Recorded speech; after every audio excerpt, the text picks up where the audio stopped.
اس وقت JUI کے senior رہنما ضیاء الرحمان صاحب ہمارے ساتھ موجود ہے۔ ضیاء الرحمان صاحب، بڑا افسوسناک واقعہ، جتنی بھی اس کی مذمت کی جائے وہ کم ہے۔ اس سے پہلے بھی یہ واقعات ہو چکے اور بلوچستان میں JUI کی اپنی ایک سیاسی قوت اور طاقت بھی موجود ہے۔ آپ بھی کافی بلوچستان کو جانتے ہیں، اور مولانا صاحب نے جس قسم کی سپیچ کی ہے دہشت گردوں کے خلاف اور خوارج کے خلاف، میرا نہیں خیال کہ پاکستان کے کسی سیاسی رہنما نے اس سے پہلے کیا ہے۔ تو ایک تو آپ کیسے دیکھ رہے ہیں اس معاملے کو؟ بسم اللہ الرحمن الرحیم۔ عادل بھائی، آپ کا شکریہ۔ دیکھیں، یہ بہت ہی افسوسناک واقعہ ہے جو آج بلوچستان میں ہوا ہے، اور اس کو ہم نے دو تین اطراف سے دیکھنا ہوگا۔ جی،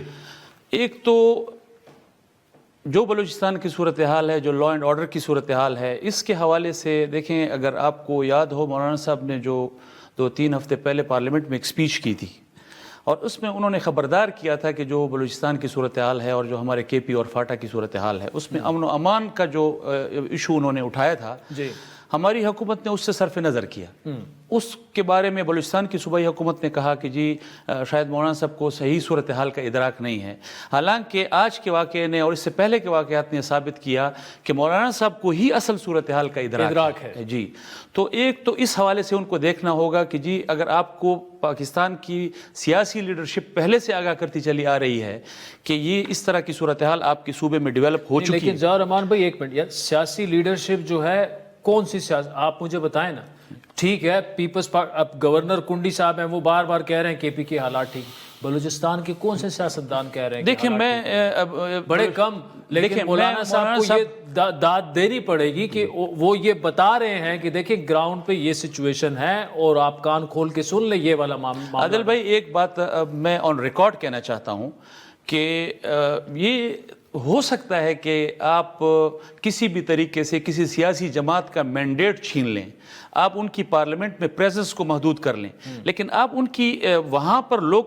لوگوں میں پریزنس کو محدود نہیں کر سکتے۔ جمعیت علماء اسلام بلوچستان کی سب سے بڑی قوت ہے، سیاسی قوت ہے، وہ بھلے حکومت میں نہ ہو، لیکن وہاں کی سب سے بڑی جماعت، سیاسی قوت جمعیت علماء ہے، اور ان کی قیادت نے آپ کو بتایا کہ بلوچستان آپ کے ہاتھ سے سرک رہا ہے۔ تو اس طرح کی صورتحال میں اب ہماری سیاسی لیڈرشپ، حکومت کو بھی چاہیے کہ وہ جب سیاسی لیڈرشپ آپ کو آگاہ کر رہی ہے تو آپ اس کی طرف کیوں اس سے اپنی آنکھیں چرا رہے ہیں، آپ صرف نظر کر رہے ہیں۔ دوسری بات یہ ہے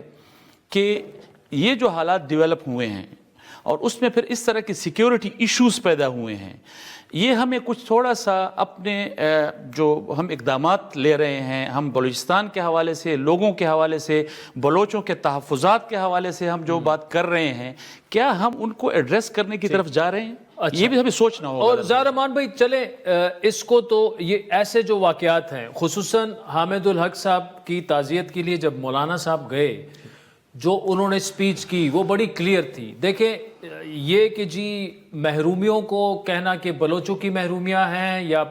یا خیبر پختونخوا میں محرومیاں ہیں، اس لیے دہشت گردی ہو رہی ہے، اس لیے علماء کو نشانہ بنایا جا رہا ہے، اس لیے یہ سب کچھ ہو رہا ہے، اس کی کوئی جسٹیفیکیشن نہیں ہے دہشت گردی کی، مطلب ایبسولوٹلی کوئی اس کی جسٹیفیکیشن نہیں ہے۔ لیکن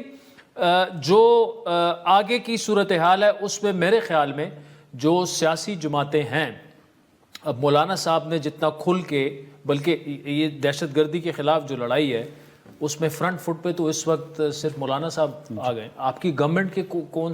کسی سیاسی جماعت کے رہنما نے اس طرح کی سپیچ وغیرہ کی ہے، لیکن اب آگے کا لائے عمل بتائیں کہ سیاسی قائدین کو اب کیا کرنا چاہیے؟ دیکھیں، ایک بات عادل بھائی بڑی واضح اور صاف ہمیں پاکستان کے لوگوں کو بتانی چاہیے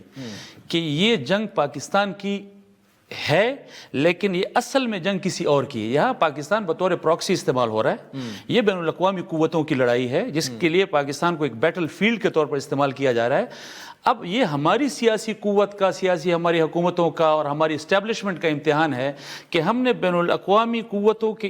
جس میں انہوں نے بیٹل گراؤنڈ جو ہے وہ پاکستان کو بنایا ہوا ہے، ہم نے کس طریقے سے اس کو مینج کرنا ہے، توڑنا کیسے، ہم نے توڑنا کیسے ہے۔ ہم سیاسی لوگ ہیں، ہماری اسٹیبلشمنٹ، ہماری فوج، یہ دنیا میں ایک نامور فوج ہے، ہمارے جو ہے سیکیورٹی کے ادارے ہمارے وہ نامور ہیں، ہماری سیاسی قوتیں جو ہے وہ منجمد نہیں ہیں، وہ ان کو یہ طریقہ بنانے پڑیں گے کہ اگر دنیا آپ کے پاکستان کو بیٹل فیلڈ بنانے پر تلی ہوئی ہے اور یہاں پر اس طرح کے اقدامات ہو رہے ہیں تو ہمیں اس کو توڑنے کا طریقہ بھی آنا چاہیے. ہمیں اور سب سے بنیادی اگر میں ایک پولیٹیکل ورکر کی حیثیت سے سوچوں اور یہ میں